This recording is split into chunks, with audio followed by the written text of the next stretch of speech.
गणेश सेवा मंडळ लालठाणे आयोजित हा गणेशोत्सव आणि पहिल्या प्रथम या 20 वर्षामध्ये एवढ्या मोठ्या संख्येने असलेल्या सगळ्या माझ्या माता भगिनी, महाराष्ट्रामध्ये गणेशोत्सव आणि शिवजयंती उत्सव या दोन उत्सवांना अनन्यसाधारण महत्त्व आहे. आणि त्यातील गणेशोत्सव आपण एक नाही, दोन नाही, तीन नाही, तब्बल 50 वर्ष या ठिकाणी एकत्र येऊन अविरतपणे विनाखंड तो साजरा करता. नुसता साजरा करत नाहीत, तुम्ही एकत्र येता. नुसते एकत्र येत नाहीत, त्या एकत्र येण्यामध्ये आनंद असतो. म्हणजे एकत्र कधी कधी लोक येत असतात वेगवेगळ्या कारणाने एकत्र येत असतात.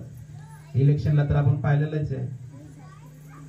पण आपण जे आपलं जे एकत्र येणं आहे त्या एकत्र येण्यामध्ये एक विलक्षण आनंद आहे. आणि आजचा दिवस मी तर वैभव सरांना धन्यवाद यासाठी देईन की इतका सुंदर सगळा कार्यक्रमाचा हा सोहळा 5 दिवसाचा. मी ते हे तुमचा बॅनर पाहिल्यानंतर जेव्हा आजच्या कार्यक्रमामध्ये सगळ्या माहेरवाशिनी सर आपण बोलवल्यात, हा एक वेगळाच सोहळा. आणि त्यात पण आमच्या वाड्याचे पण बरेच भगिनी आलेले आहेत, आहे की नाही. मला पण जरा बरं वाटलं.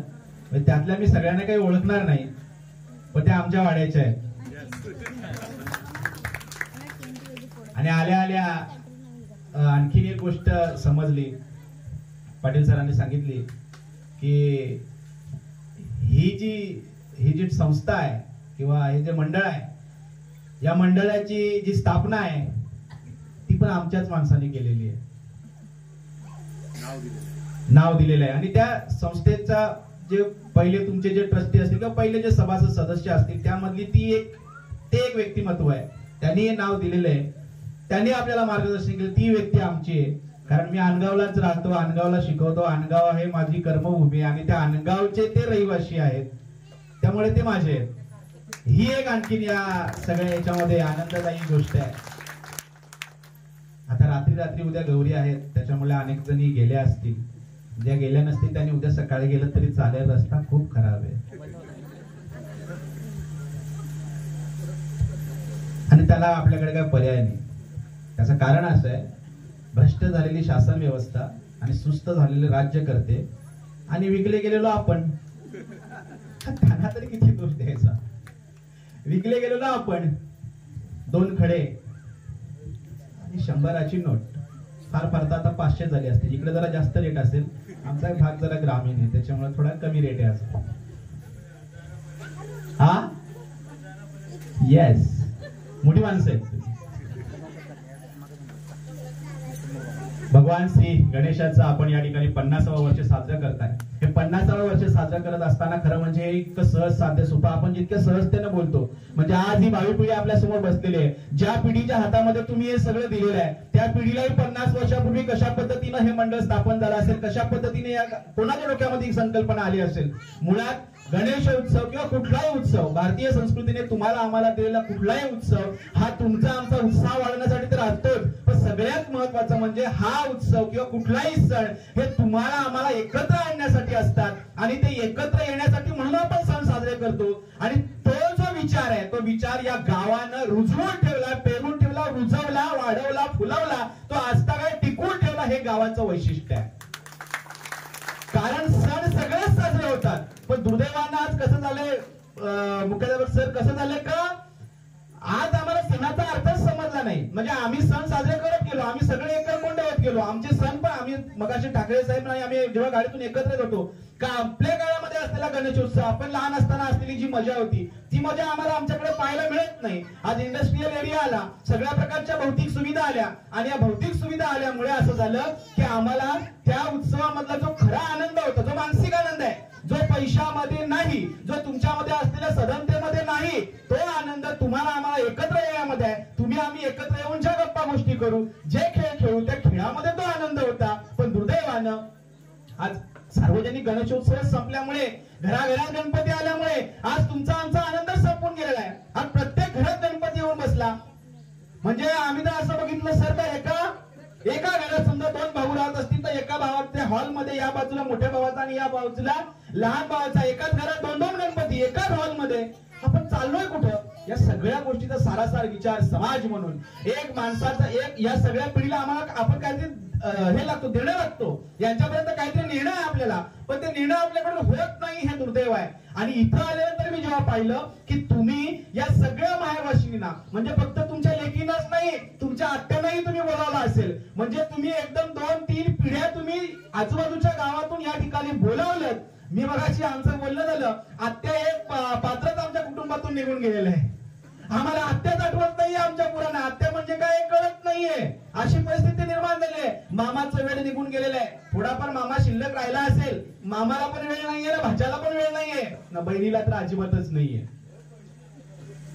तुमच्याकडे जमिनी बिमिनी नाही देत, गुड, म्हणजे तुमच्याकडे जरा बरं आहे. आमच्याकडच्या बहिणींना आठवण येते, एक कंपनी आली, तुमच्याकडनं रस्ता गेला ना एक, आमच्याकडनं आला तो तिकडनं, हे असंच सगळं चालू आहे. पण सुदैवानं म्हणजे मागच्या वेळेस मी तांदूळवाडीला इथे शिल्पांचं 50वं वर्ष होतं, इथे गेलो, तेही गोष्ट सांगितली.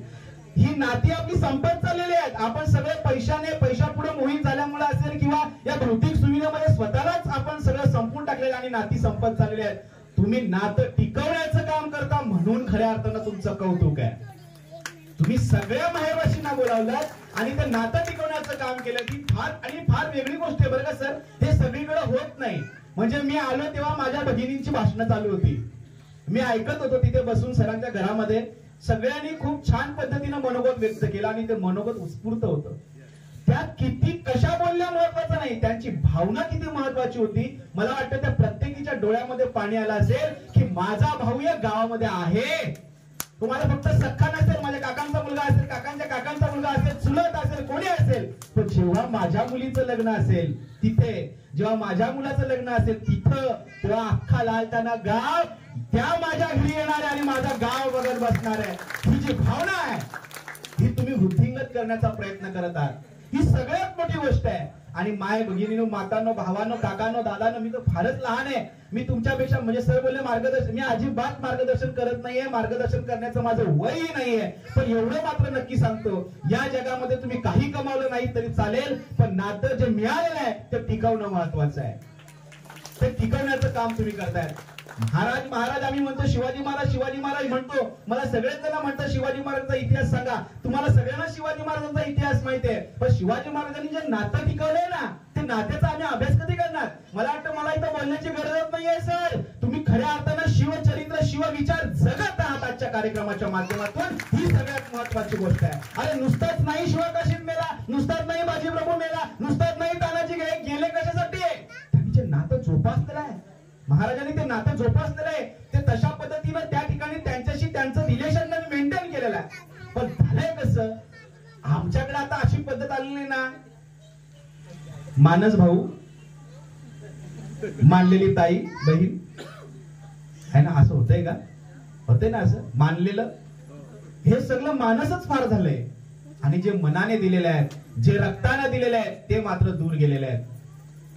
पण शेवटी रक्ताचे येणार असतात हे माहिती असून पण आपण रक्ताच्या नात्यांकडे दुर्लक्ष करू. भाऊ भावाकडे बघत नाहीये, ही सगळी वस्तुस्थिती आपल्याला सगळ्यांना माहिती आहे, हे वेगळं सांगण्याची गरज नाही.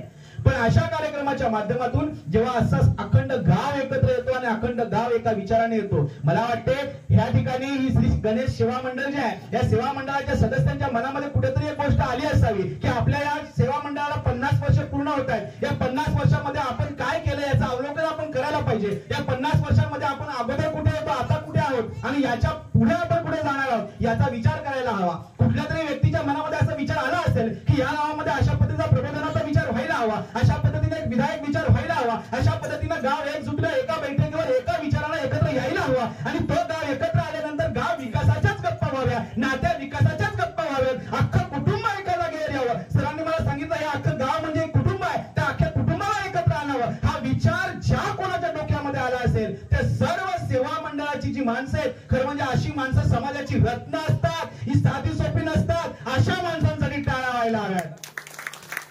हे कुणालाही मिळत नाही, हे कुणालाही मिळत नाही. आज तरुण पिढी भरकटत चाललेली आहे आज तरुण पिढी जाग्यावर दिसत नाहीये. तुमच्याकडे तरी चांगली परिस्थिती असेल. मी सूर्यवंशी क्षत्रिय ज्ञाती समाजाचं नेहमी वाचत असतो. त्या ग्रुपवर मी एका ग्रुपवर नेहमी आहे.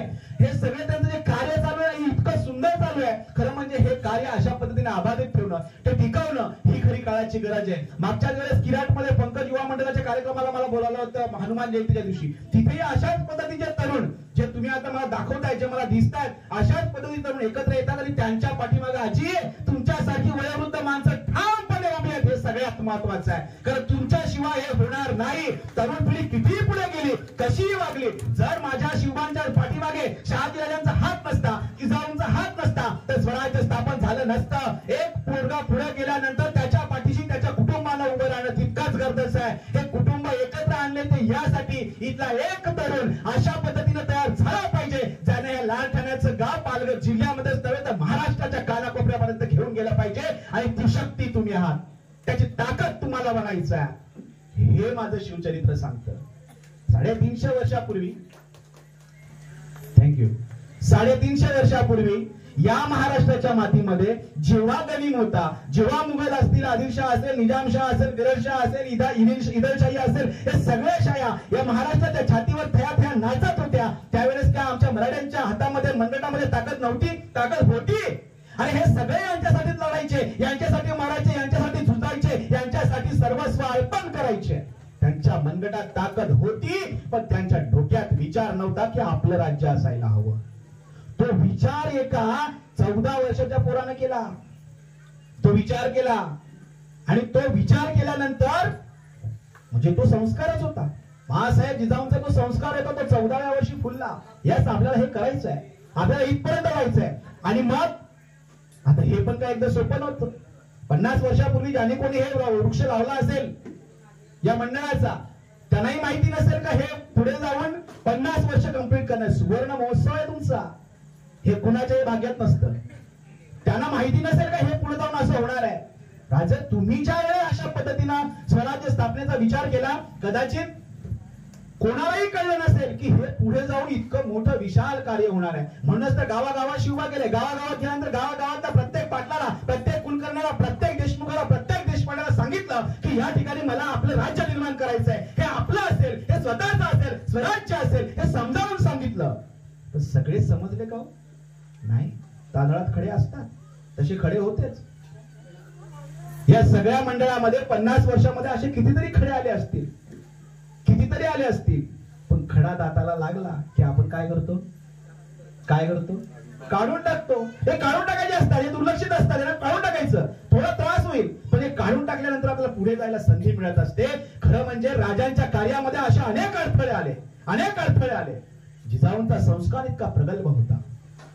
म्हणूनच तर सन 1645 रायरीचं ते देवालय, घनदाट जंगल, अवतीभोवती सगळी झाडं झुडपं आणि त्या झाडा झुडपांमध्ये असलेलं देवालय, त्या देवालयामध्ये 15-20 मावळे जमले होते. त्या 15-20 मावळ्यांची काय चर्चा होती? अगदी गहन चर्चा होती. कोणाला आरक्षण पाहिजे होतं? कशासाठी जमले होते? कसली चर्चा होती? कोणाला मोर्चा काढायचा होता? काही नाही. एक वेगळा विचार, एक वेगळा शब्द घेऊन त्या ठिकाणी ते मावळे जमलेले होते. त्या मावळ्यांना बाळराजे म्हणतायत. एक 14 वर्षाचं 13-14 वर्षाचं पोरगं म्हणताय, बस आता ही परक्यांची गुलामगिरी नको, आपल्याला आपलं राज्य निर्माण केलं पाहिजे. आता परक्यांच्या उंडीनं पाणी पिलं नको, आता आपण आपल्या हाताने पाणी पिलं पाहिजे.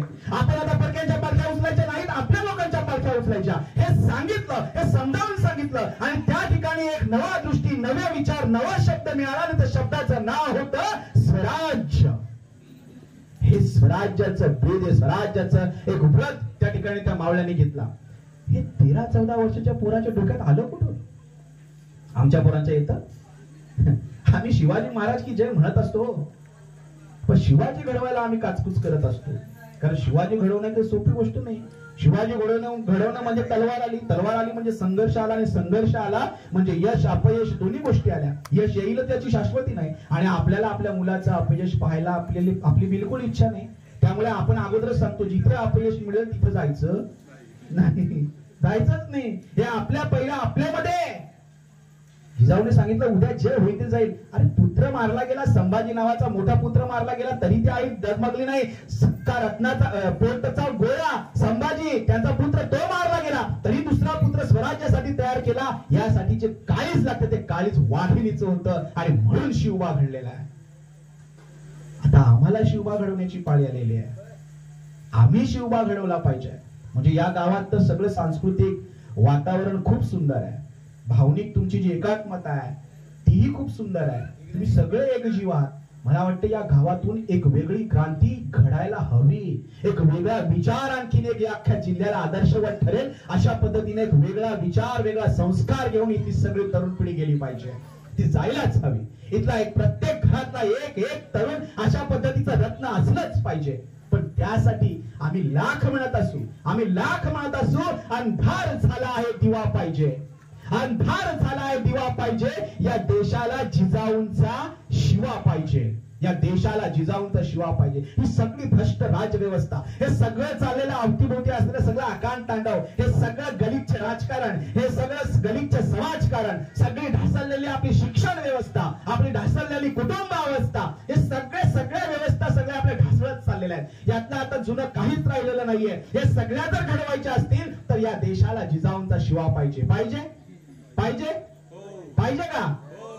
तुम्ही जेवलेला आहात, मी जेवलेलो नाही. पाहिजेत का? कोण पाहिजे? कोणाचा पाहिजे? अगोदर कोण पाहिजे? जिजाऊच हळूहळू बोलताय. येस, जिजाऊ हवी आहे आम्हाला. जिजाऊ हवी आहे. अगोदर जिजाई जन्माला यायला हवी. ती जिजाई जेव्हा म्हणजे काय शहाजीने जन्माला यायचं नाही का? यांना बराच आनंद व्हायचा.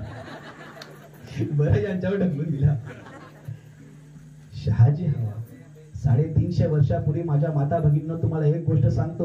शिवाजी महाराजांच्या इतिहासात हे सांगितलं जात नाही. आम्ही ते कधी वाचलं नाही. आमच्या पुस्तकात ते कधी वाचनात आलं नाही. पण शिवाजी घडावा यासाठी शहाजी आणि जिजाई यांनी एक मत, एक विचार केला होता की या महाराष्ट्राच्या मातीमध्ये आपलं राज्य असायला हवं. भलेही शहाजीराजे निजामशाहीकडे असतील, भलेही राजे शहाजीराजे आदिलशहाकडे असतील, भलेही राजे मोगलशाहीकडे शहाजीराजे मोगलशाहीकडे असतील, पण त्यांच्या डोक्यामध्ये एकच विचार होता की या ठिकाणी या शाह्यांना सोबत घेऊन एका शाहीच्या सोबत राहून दुसरी शाही संपवायची आणि ती शाही संपल्यानंतर जिथे आहे तिथली शाही संपवून इथे स्वराज्य निर्माण करायचा हा शहाजीराजांचा विचार आहे. हा विचार आम्हाला समजला नाही. त्या नवरा बायकोंनी एकत्र एक पण केला होता. अहो सांगा ना, शहाजीराजे बंगळूरला राहत होते, जिजाई पुण्याला राहत होता. नवरा तिकडे, बायको इकडे. एक पुत्र शहाजीराजे घेऊन गेले, एक पुत्र जिजाऊंकडे दिला. दोन्ही पुत्रांची विभागणी केली होती. शहाजीराजे बंगळुरूमध्ये दक्षिणेमध्ये स्वराज्य करणार आणि जिजाई या ठिकाणी उत्तर कोकणामध्ये स्वराज्य, महाराष्ट्रामध्ये स्वराज्य स्थापन करणार. अरे केवढा मोठा विचार या पती पत्नींनी केला होता. आमचे पती पत्नी करतात.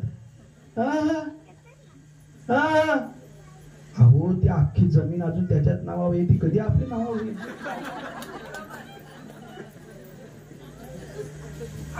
सगळी गडबड होऊन गेलेली आहे. सगळी गडबड होऊन गेलेली आहे. म्हणजे आम्ही लाख म्हणत असू. मला बरं जण सांगतात तुम्ही शिवाजी महाराजांचं सांगायला येता नाही, दुसरं बाकीच्या गोष्टी बोलता. अरे तर तेच तर खरं शिवचरित्र आहे. हे चरित्र म्हणजे का? आता आम्हाला तलवारी घ्यायच्यात का? अजिबात नाही. आम्हाला किल्ला जिंकायचंय का? अजिबात नाही. आम्हाला लढाईला जायचंय का? अजिबात नाही. हे लढाई तर आपल्या घरातच असते. वैभव सर असले. ताई कुठे? लढाई तर आपली म्हणजे मी तुमची दोघांची नाही म्हणत. हे आपल्या असं कौटुंबिक, पण त्यांच्याच घरात बसायचंय मला. लढाई आपल्या पाचवीला पुजलेली संघर्ष आपल्या आहेत. आपल्या आयुष्यामध्ये संघर्ष आहे. हा संघर्ष असाच राहणार आहे. संघर्षाशिवाय जीवन नाही आणि संघर्षाशिवाय जर मिळालेलं यश असेल तर यशही वाटत नाही. संघर्ष करून मिळालेलं यश खूप मोठं असतं आणि त्याचा आनंदही तितकाच मोठा असतो. स्वराज्य मोठं काय? कारण ते शून्यातून उभं राहिलं. स्वराज्य आम्हाला अभिमान का वाटतो? कारण ते खऱ्या अर्थानं त्या ठिकाणी अगदी हातात काही नसताना उभं केलेलं आहे. संघर्षातून उभा राहिलेला आहे. म्हणून शिवाजी राजा आम्हाला ग्रेट वाटतो आणि तो आमचा वाटतो.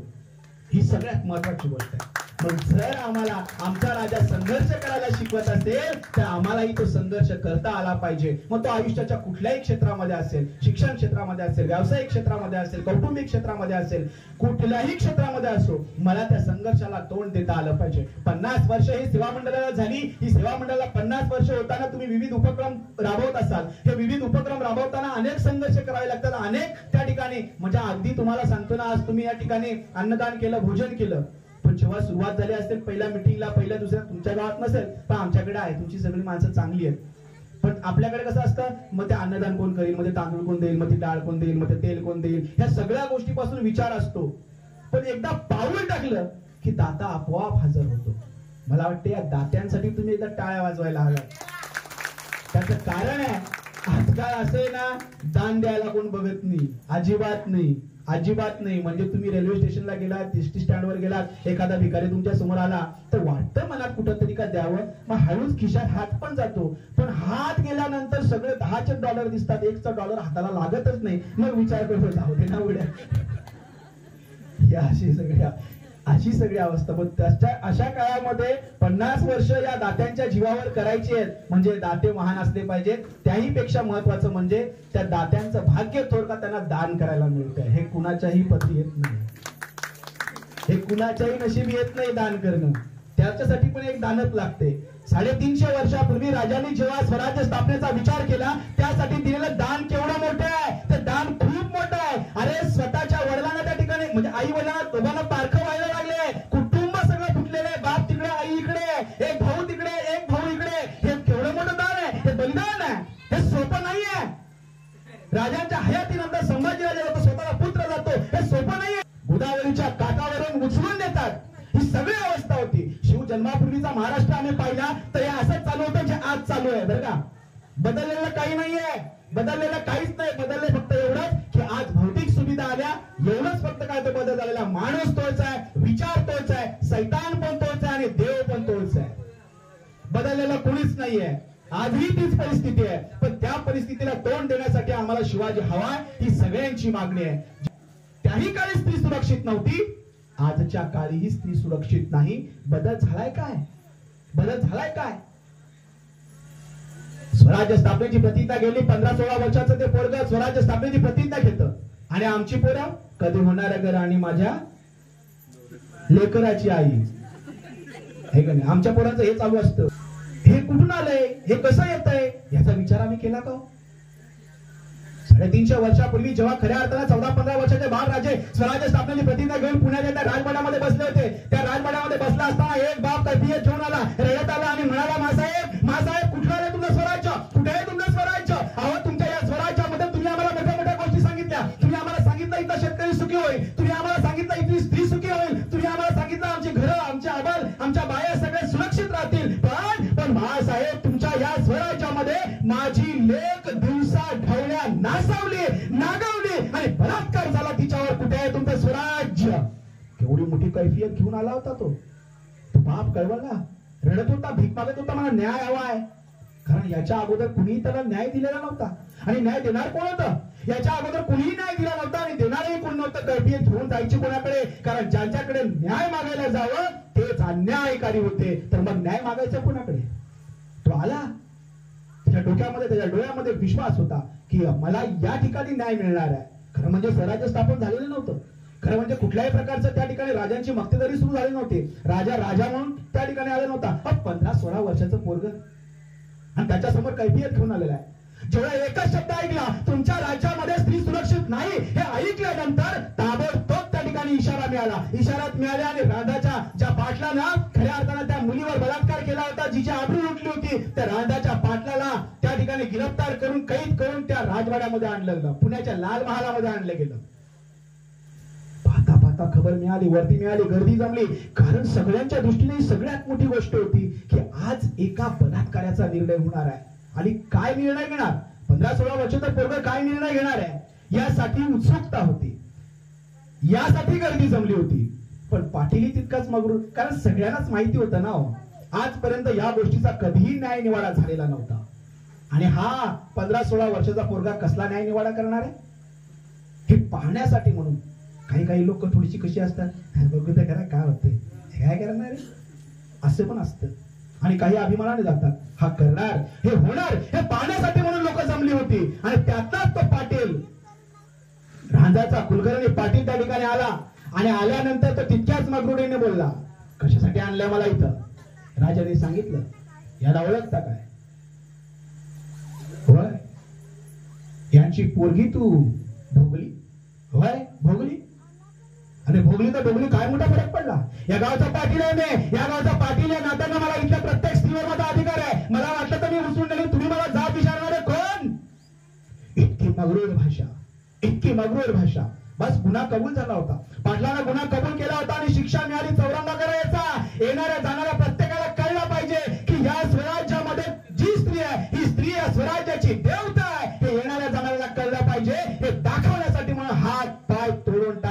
आणि चौकात फेकून दिला. आता बघा काय स्थिती होते स्वराज्याची. 350 वर्षापूर्वी माझ्या राजानं इथल्या स्त्रीला स्वराज्याची देवता मानली. आज त्याच महाराष्ट्रामध्ये बदलापूर सारखी जेव्हा घटना घडते तेव्हा तुम्हाला आम्हाला लाज वाटत? आम्ही चाललोय कुठं? आमचा प्रवास नक्की कुठल्या दिशेला आहे? आम्ही लाख म्हणत असू भारत हा विकसनशील देश आहे आणि विकासाकडे चाललेला आहे. हा विकास आहे? हा विकास आहे? आमची मानसिकता बदलून गेलेली आहे आणि याचं एकमेव मुख्याध्यापक सर एकमेव कारण आहे आमची शिक्षण व्यवस्था सर कमकुवत झालेली आहे. मी शिक्षक आहे. आमच्या शिक्षण व्यवस्थेमध्ये संस्कार करण्यासाठी आम्हाला वेळच आता मिळत नाहीये. आणि त्याचबरोबर सगळ्यात वाईट गोष्ट आमची कुटुंब व्यवस्था ढासळलेली आहे.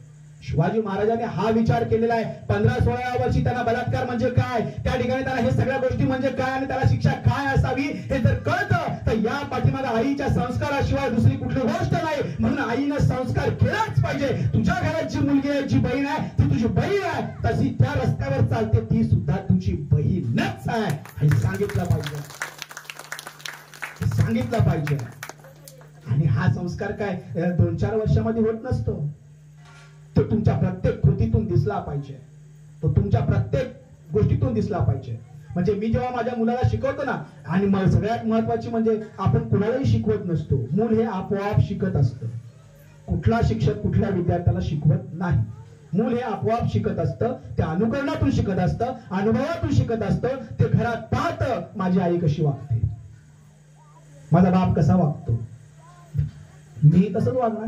म्हणून तर आपण म्हणतो ना बाप तैसा बेटा. हे का म्हणतो? हे वडील सगळ्या आजी आजोबा का म्हणायचे बाप तैसा बेटा? हे आपल्यावरच आहे. मी जसं घरात वागणार आहे तसंच ते वागणार आहे की नाही? जसं मी वागणार आहे तसंच ते वागणार आहे. म्हणजे त्या दिवशी त्या घरामध्ये बाबू होता, छोटा बाबू. आई नव्हती घरामध्ये. आणि ती शेजारची काकू आली आणि आल्याबरोबर तिनं दरवाजा वाजवला, आतमध्ये आली. तेव्हा ती मुलगी म्हणाली आली ही महामाया. आता त्या शेजारच्या काकूला काही कळत नाही, ही अशी का बोलते. आता नक्की काहीतरी मागणार. पुढचं वाक्य तर काकूने हळूच विचारलं तू अशी का म्हणालीस? आली ही महामाया. नाही म्हणे तू आलीस ना की माझी आई अशीच म्हणते आली ही महामाया. आता काय मागणार कुणास?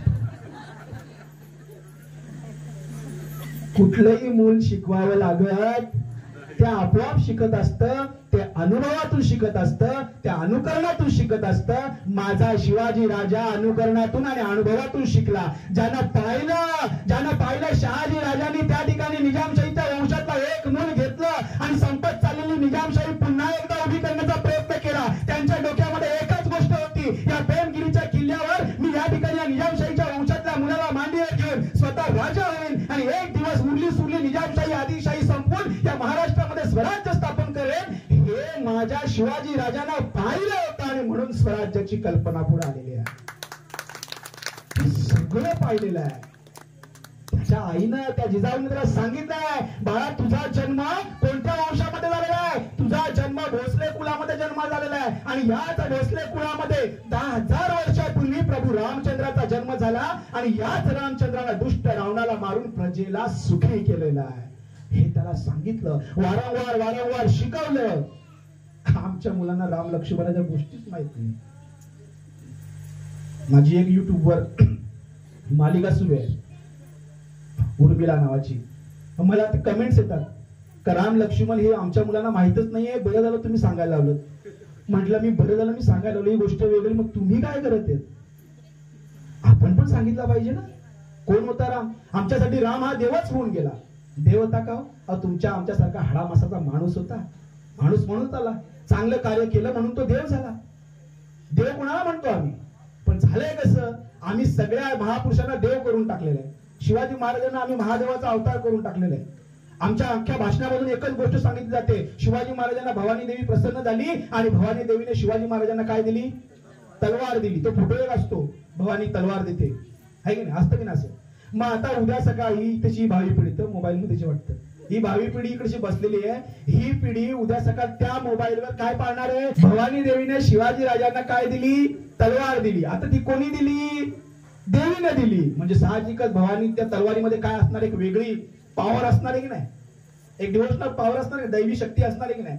आज साधी गोष्ट आहे, एवढी जर दैवी शक्ती त्या तलवारीमध्ये असेल तर काय मोठी, मला सांगा ना, एवढ्या लढाई करायची काय काम लागलं असतं? साधा कॉमन क्वेश्चन आहे, एकदम साधा क्वेश्चन आहे. समजा भवानी देवीने त्या तलवार दिली असती सर, त्या तलवारीमध्ये खरोखर देवीची ताकद असती, अरे राजा आमचा रायगडावर बसला असता, तलवार अशी लांब लचक केली असती, दिल्लीच्या त्या आग्र्याच्या त्या बसलेल्या औरंगजेबाला असा इथून ढोसकला असताना काय, होय का नाही?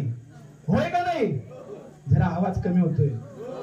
हा, असं झालं असतं ना, पण तसं झालं का? नाही.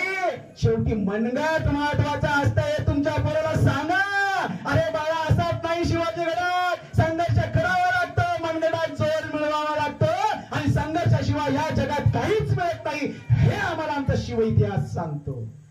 हे सगळ्यात महत्वाचं आहे. नाहीतर मग असंच आम्ही सगळ्यांना अवतार करत गेलो. आपण गणपती बसवलेला आहे, बरोबर आहे का? हा गणपती बसवलेला आहे. कोण आहे हा गणपती? तुमच्या आमच्या सरकारच आहे. याचं राज्य होतं. शंकर महादेवांचा पुत्र महादेव होते, ते राजा होते, है की नाही? राजा होते. त्यांच्या काळामध्ये सगळी प्रजा सुखी होती. त्यांच्या समाजाचे काही घटक, जसे आपल्या गावाला पोलीस पाटील असतो, तसं त्यांच्या गावात त्यांची जी रचना होती, समाज व्यवस्था, राजव्यवस्था होती, त्या राजव्यवस्थेमध्ये काही नायक होते. त्या नायकांचा प्रमुख म्हणून हा गणांचा नायक, गणनायक, तो प्रमुख होता. आणि त्यानं त्याच्या शक्तीनं, त्याच्या बुद्धीनं तेथील समाज सुखी केलेला आहे. म्हणून त्याला आम्ही देव म्हणून पूजतो. तो कृष्ण गवळ्याचं पोर न, ते तुमच्या आमच्यासारखं गाई गुरं घेऊन जात होता ना तो, पण त्यानं त्याच्या बुद्धीच्या जोरावर, कर्तृत्वाच्या जोरावर, शक्तीच्या जोरावर त्यानं खऱ्या अर्थानं कौरवांचं राज्य नष्ट केलं. त्यानं कंसासारख्या राक्षसाला मारलं, मामा होता तरी मारलं. हे सगळं करणं हे सामान्य माणूस करू शकतो, पण त्यासाठी असणारी निश्चयाची निष्ठा आहे. जिजाऊंनी शिवाला सांगितलं, तुझा जन्म भोसले कुलामध्ये झालेला आहे, 10,000 वर्षापूर्वी राम जन्माला आला, तरी रामानं त्या दुष्ट रावणाला मारलं, प्रजेला सुखी केलं, आणि तुझा जन्म इकडे या जाधव कुळामध्ये, म्हणजे यादव कुळामध्ये झालेला आहे. आणि ते यादव कुल कोणाशी जुळतं? त्या भगवान श्रीकृष्णाशी जुळतं. त्या श्रीकृष्णानं 5,000 वर्षापूर्वी या पृथ्वीवर येऊन कंसासारख्या दुष्टाचं मर्दन केलं, आणि म्हणून त्या कुळामध्ये तुझा जन्म झालेला आहे. म्हणून तुला सुद्धा तसंच वागायचं आहे, तुला सुद्धा असंच न्याय्य व्हायचं आहे, आणि इथल्या सगळ्यांचा कर्दनकाळ बनायचंय, दुष्टांचा कर्दनकाळ बनायचंय, हे सांगितलं, हा संस्कार दिला. आमच्याकडे एवढा वेळ आहे का? आमची आई घेऊन बसते का? चल मला तुला मी गोष्ट सांगतो. आम्हाला गोष्टी पण आठवत नाहीये. आम्ही एखाद्या विद्यार्थ्याला विचारलं, मला गोष्ट सांग, तो एकच गोष्ट सांगतो, चल रे बोपल्या टुनुक टुनुक, कावळा चिमणी. या पलीकडे आम्हाला गोष्टी पण येत नाहीयेत. अहो सांगा ना त्याला कृष्णाच्या गोष्टी. गोकुळ अष्टमी आली ना, 8-15 दिवस अगोदर पासून सगळं चरित्र सांगायला सुरुवात करा. का नाही माहिती होणार त्याला कृष्ण? रामनवमी आले ना, 8-15 दिवस अगोदर रामाचं चरित्र सांगायला सुरुवात करतात. दरवर्षी सांगा. तेव्हा कुठे तर कॉलेजला जायचं लक्षात येईल का, हा हे आपल्या संस्कृतीतले हिरो आहेत, या हिरोचा आपल्याला आदर्श घ्यायचा आहे. त्या सलमानचा नाही, त्या शाहरुखचा नाही, आपला हिरो हा आहे. त्याला सांगा शिवजयंती आल्यानंतर शिवाजीराजांच्या गोष्टी, कसा मारला अफजल खान जरूर सांगा, कशी तोडली शाहिस्त्याची बोटं जरूर सांगा, आणि त्याला हेही सांगा त्या शिवाजी राजानं त्याच्या आईचं स्वप्न पूर्ण केलं. हे महत्वाचं आहे. माझा राजा मातृपितृभक्त राजा होता. मातृपितृभक्त म्हणजे काय? फक्त आईच्या पाया पडणं. कोण कोण पाया पडतं? पटकन हातवर करा. नाही हे लहान मुलांना कोण? अरे एकच टाईप करते, पण ती अशीच हात करते, अजून तिचा कन्फर्म नाहीये, म्हणजे कधी कधी करत असेल, हरकत नाही. त्यांना नमस्कार केलाच पाहिजे. पण हे शिकवणार कोणी? सांगणार? हे आपल्याला सांगणं आहे. हे सांगणं आहे. त्याला सांगा, आजोबा बाहेर बसले त्यांचं दर्शन घे, आजी बाहेर बसले तिचं दर्शन घे. हे त्याला संस्कार म्हणजे काय हो? आणि सांगण्यापेक्षा जेव्हा मी दर्शन घेते ना, तेव्हा त्याला सांगा, मी पण पडते, तू पण पड. आणि मग त्याला कळेल, जर माझी आई माझ्या आजीचं दर्शन घेते, कारण आईपेक्षा आजी मोठी आहे, मग माझ्यापेक्षा आजी पण मोठी आहे आणि माझी आई पण मोठी आहे, मला माझ्या आईचंही दर्शन घेतलं पाहिजे. वेगळं काही सांगण्याची गरज नाही, कृतीतूनच शिकवायचं आहे, हे सांगायचं आहे. हे जिजाऊंनी सांगितलेलं आहे. म्हणजे 6-7 वर्षाचा शिवबा, बाल शिवबा जेव्हा लहान होते, 6-7 वर्षाचे होते, बंगळूरला गेले होते. अगोदर पुण्यामध्ये राहायचे, लाल महालामध्ये शहाजीराजांनी बोलावून घेतलं. बंगळूरला गेले. बंगळूरला शहाजीराजांचा मोठा राजवाडा होता. शहाजीराजे एका राजासारखे राहत होते. शहाजी राजाने बंगळूर राज्यामध्ये दक्षिण प्रांतामध्ये जे काम केलेलं आहे तेच काम शिवाजी राजांनी स्वराज्य म्हणून महाराष्ट्रामध्ये केलेलं आहे. एवढे मोठे शहाजी राजे होते, पण शहाजी राजांचं चरित्र आमच्यापर्यंत येऊन पोहोचलं नाही. म्हणून आम्हाला असं वाटतं की आमच्या घरात फक्त जिजाईच घडावी, शहाजीने नाही घडलं तरी चालेल. म्हणून आमचा शहाजी संध्याकाळी आला की आल्या आल्या आपला ढेर गोट्या मस्त बसतो, ते सोफ्यावर पोट पुढे करून टीव्ही लावतो, काहीतरी करतो, बातम्या बघतो, ह्या त्या सगळा करत असतो. आणि हे करत असताना मग तेवढ्यामध्ये ते पोरगं येतं. हे कामावरून थकून आलेला असतो आपला शहाजी, आणि हा थकलेला शहाजी मस्त चांगल्या लांब करून पसरलेला असतो. मग बाबू धावत येतो. मग बाबू म्हणतो बाप्पा बाबा काय खाऊ आणली? मग खाऊ आणलेले असते 5 रुपयाचे चिप्स. ते चिप्स म्हणजे तुमच्या घशाला चांगल्या पद्धतीचं आमंत्रण. मग ते आवडीनं देतो, बाळा खुश होतं. म्हणून तुला चिप्स दिले ना, आता एक माझं काम कर. आई पाठीमागं चुलीवर भाकरी बसते, ही एवढी सिगरेट तेवढी पेटवून आण. मग बाब्या आपला मस्तपैकी जातो, सिगरेट घेऊन धावत धावत धावत जातो, चुलीवर सिगरेट पेटवतो आणि पेटत पेटत बघत येतो, मस्तपैकी ती पेटलेली असते. बापाजवळ जाताना म्हणतो बाप्पा घ्या. पप्पा मस्तपैकी फुंकतो, मुलाकडे बघतो, अरे मुलगा माझ्याकडे कौतुकाने पाहतोय, वा वा वा वा. मग मुलगा म्हणतो वा बाबा तुम्ही किती छान धूर काढता. बाबा म्हणतो अजून तुला दाखवू का? मग तो मस्त तोंडाने धूर काढतो, आगी भका भका भका भका भका भका धूर काढतो. त्याला एवढं आवडतं. अरे एका एका म्हणजे ते वेगवेगळे स्टेप्स त्या धुराच्या असतात आणि त्या सगळ्या स्टेप तो बघत असतो, त्याचं अनुकरण करत असतो. वा वा किती छान. मग एक दिवस त्याच्या मनामध्ये येतं की साला आपल्याला पण अशा पद्धतीनं धूर काढता आला पाहिजे. मग तो कुठून कुठून धूर निघणार आपल्याला काय माहिती नसतं, पण तो तसा प्रयत्न करतो. शाळेमध्ये जातो, मुलांना फार कौतुक असतं बरं का. मुलं काय काय काय काय गप्पा करत असतात. मी लहान मुलांचा शिक्षक आहे, मुलांच्या गप्पा ऐकतो. एवढ्या सुंदर सुंदर गप्पा असतात, त्या सांगितलं तर तुमच्या हसून लढण होईल. एवढ्या सुंदर सुंदर गप्पा असतात. आमच्या आई काय बोलते, आमच्या पप्पांचं आईचं काय झालेलं असते, त्यांचं भांडण कशावरून झालं, सगळ्या गोष्टी सांगत असतात. हे गोट्या तिकडे जातं शाळेमध्ये गेल्यानंतर त्या मुलाला सांगतोय मधल्या सुट्टीमध्ये, अरे तुला माहिती का म्हणे माझा बाप किती ग्रेट आहे. तो म्हणतो काय म्हणे? अरे माझा बाप म्हणे एवढा ग्रेट आहे का तो तोंडाने असं भका भका भका भका असे नुसते धुरांचे ढग बनवतो, ढग. मग पिंट्या बोलतो अरे हॅड तुझा बाप तर काहीचे फक्त तोंडातून धूर काढतो, माझा बाप तर नाकातून धूर काढतो आणि मोठे मोठे ढग बनवतो. आता पिंट्याचं ऐकल्यानंतर तिकडे जे छोटे असतो तो म्हणतो तुमचे दोघांचे बाप फडतूश आहेत, माझा बाप तर कानातून धूर काढतो. मग आता गोट्यानी पिंट्यानी ना छोट्यानी काय ठरवायचं? आता कान नाक आणि डोळे तोंड झालेलं आहे, आता कुठून काढायचा? कोण शिकवतं? बंगळूरच्या त्या महालामध्ये बाळ शिवा त्या ठिकाणी धावत निघालेला आहे आणि तेवढ्या म्हणून त्यांना त्या बंगळूरच्या त्या राजवाड्यामध्ये फिरत असताना त्या ठिकाणी एका महालामधून घुंगरांचा आवाज आलेला आहे. तो घुंगरांचा आवाज ऐकल्यानंतर बाळराजे त्या ठिकाणी डोकावून पडतात. बहुतरी काय आहे? सगळे ओरडतात, वा वा वा वा माशाल्लाह बहुत खूप. सगळे ओरडतात, कशासाठी ओरडतात, काय चालू आहे आतमध्ये? सहज म्हणून डोकावले. समोर एक नर्तिका त्या ठिकाणी नृत्य करत होती. त्या नृत्य पाहून तिथे सगळे मुसलमान सदा वा वा बहुत खूप, बहुत माशाल्लाह बहुत खूप आणि अशा पद्धतीने पैसे उडवत होते. आणि ती नर्तिका त्या ठिकाणी नाचत होती, नृत्य करत होती. ते पाहत बाळराजे बसलेले आहेत, त्यांनाही ती कला आवडली. आणि ही खबर जेव्हा महासभांना कळाली, महासभांनी बाळराजाला तडक बोलावलं आणि त्यांना विचारलं बाळराजे कुठे होतात? बाळराजे म्हणाले मी सहज चाललो होतो, मला घुंगरांचा आवाज आला, नाच गाण्याचा आवाज आला, काय आतमध्ये चाललंय म्हणून डोकावून पाहिलं. एक नर्तिका त्या ठिकाणी नृत्य करत होती, मला ते आवडलं म्हणून मी तिथे थांबलो. आणि त्या क्षणी बाळराजांच्या एक कानाखाली बसल्याने एक गोष्ट सांगितली, हे शिवबा एक गोष्ट नक्की आहे, तुझा जन्म बाई नाचवण्यासाठी नाही, बाई वाचवण्यासाठी झालेला आहे. बाई वाचवण्यासाठी झालेला आहे. संस्कार म्हणजे काय हो? तुमच्या प्रत्येक कृतीतून संस्कार घडत असतो ना. मी सुरुवातीलाच म्हटलं कुणालाही शिकवायचं नाहीये. शिक्षण हे आपोआप होत असतं, ते तुमच्या आमच्या अनुभवातून, वर्तनातून, निरीक्षणातून, आकलनातून होत असतं. शिकून कुठली गोष्ट होत नाही. पण झालंय काय, आमची शिक्षण व्यवस्था नुसती शिकवायच्या मागे लागलेली आहे, घडवायच्या मागे लागलेली नाही. आम्हाला पोर्शन पुरा करायचा असतो, आम्हाला 3 महिन्यात परीक्षा घ्यायची असते आणि त्या 3 महिन्याच्या परीक्षेचे 4-6 महिने नुसते मार्कच भरायचे असतात. आधी इकडे भरायच्या, तिकडे भरायच्या. बिचारा आमच्यासारखा मास्तर रडकुंडीला येतो, मास्तर मार्क भरून भरून भरून हैराण झालेला असतो, त्याला शिकवायलाच वेळ मिळत नाही. मग दुसरी जबाबदारी कोणाची येते? म्हणजे पहिली जबाबदारी कुटुंब व्यवस्थेची आहे आणि दुसरी जबाबदारी शिक्षण व्यवस्थेची आहे. शिक्षण व्यवस्था संपत चाललेली आहे, इथली शिक्षण व्यवस्था ढासळत चाललेली आहे. आता खरी जबाबदारी कुटुंब व्यवस्थेची आहे आणि कुटुंब म्हणून तुम्हाला आम्हाला उभं राहायलाच हवं. शेवटी पोर माझा आहे आणि म्हणून एक गोष्ट निश्चितपणे सांगतो, आपली संतती हीच खरी आपली संपत्ती आहे, हे कधी विसरू नका. दुसरी लाखो संपत्ती आपण कमावू, पण एकदा वाया गेलेली संतती आपण पुन्हा कधीही सुधरवू शकणार नाही. म्हणून आम्हाला घडायचंय, म्हणून आम्हाला जिजाई हवी आहे, म्हणून आम्हाला शहाजी राजा हवा आहे. पण आमचा शहाजी राजा इकडची फोन आला, परवा परवा आमच्या एका गोट्याने काय केलं माहिती का, फोन आला, बाबांनी बघितलाय, फोन आलाय, कोणाचा आहे, तुषार ठाकरेचा, बोलायचंच नाही आम्हाला त्याच्याशी. म्हणून त्याने सांगितलं, बाळा फोन केलं सांग का पप्पा घरात नाही. गोट्याने मग फोन घेतला, हॅलो, हा पप्पांनी सांगितलं का पप्पा घरात नाही. बरा तो चांगला सत्यवचनी होता. अरे काय शिकवतोय. आणि मग आम्ही म्हणायचो, पोरग फार खोटं बोलायला लागले हो. अगं ऐकलंस का, पोरग फार खोटं बोलायला लागले. अगं का ऐकलंस, पहिली सुरुवात तर तूच केली ना महादेवा, पहिली सुरुवात तू केलेली आहेस, तू सांगितलेलं आहेस.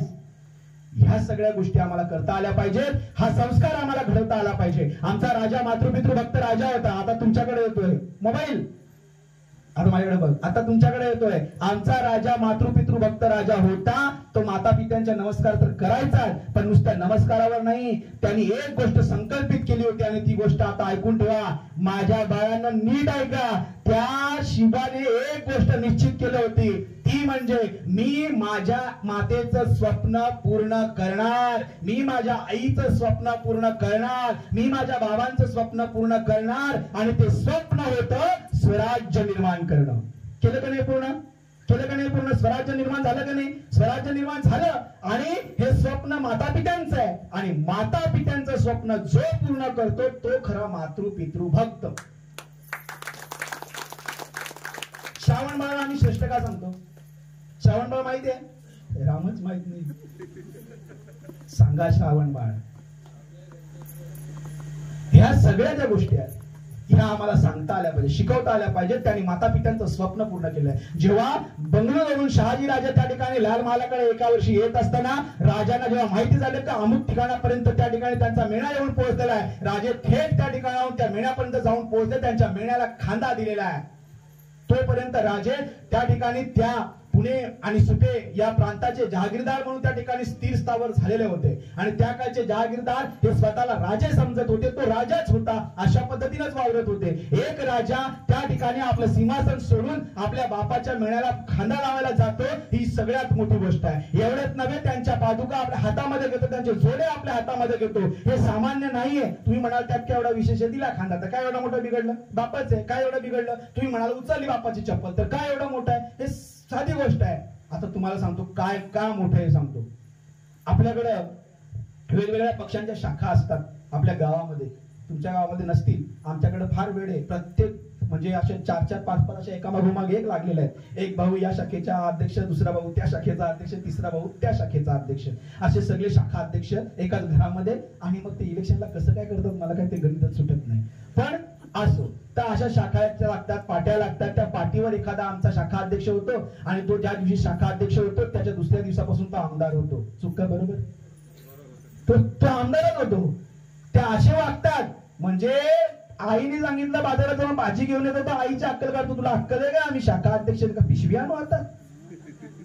अशी परिस्थिती आहे. तुमच्याकडे नसेल, मी आमचीकडची गोष्ट सांगतो, तुमच्याकडचे सगळे चांगले आहे, मला पण निघायचंय. मी आमच्याकडची गोष्ट सांगतो, हे असं सगळं चालू आहे.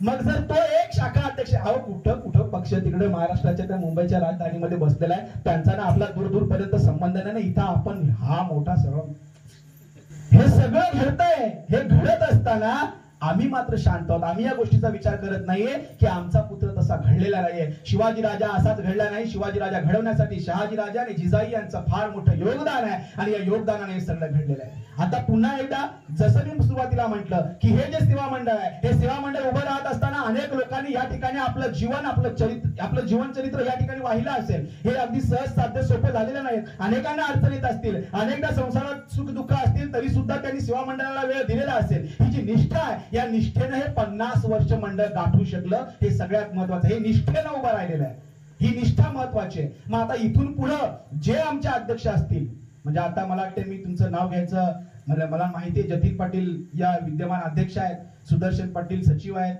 केतन पाटील उपाध्यक्ष आहेत, त्यांचे सगळे सहकारी. आपली सगळ्यांची जबाबदारी फार वाढलेली आहे, फार वाढलेली आहे.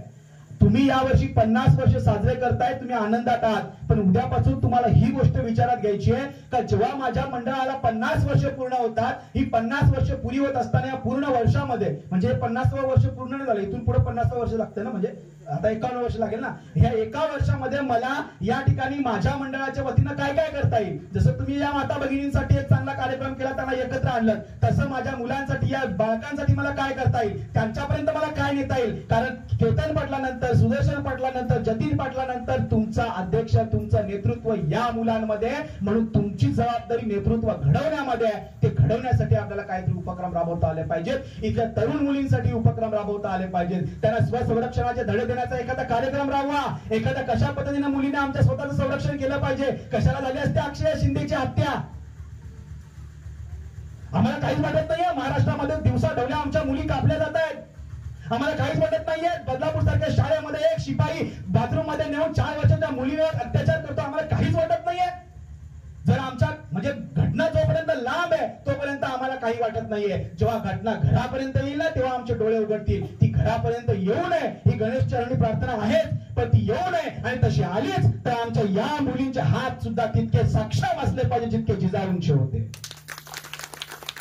चरित्र म्हणजे काय, जिजाऊ काय अशा साध्या नव्हत्या पदर घेऊन बसलेल्या. तुम्हाला आम्हाला फोटोमध्ये पदर घेऊन जिजाऊ दिसत आहेत. जिजाऊ तलवारबाजी करायच्या, जिजाऊ दाणपट्टा चालवायच्या, जिजाऊ भाळफेका करायच्या, जिजाऊ त्या ठिकाणी घोडा रेपेट करायच्या, सगळ्या गोष्टी करायच्या. जिजाऊ काय फक्त अशी स्त्री नव्हती. आम्हाला आमच्या बाईकवर बसता येत नाही, थांबा गाडी जरा बसू दे, आम्हाला बाईकवर बसता येत नाही व्यवस्थित. जरा खड्ड्यात आलं का पाठीमागे कधी बायको उडली तर नवऱ्याला पालघरला जाऊन समजते अरे पाठीमागे कोणीच नाही.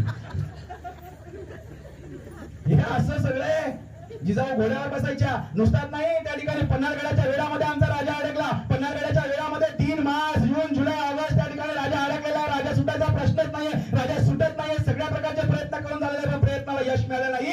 तेव्हा उठली ती सौदा बियाणे गरजली. अरे तुमची कोणाची हिंमत नसेल तर मी माझ्या पुत्राला सोडवून आणते, हे सांगणारी जिजाई होती.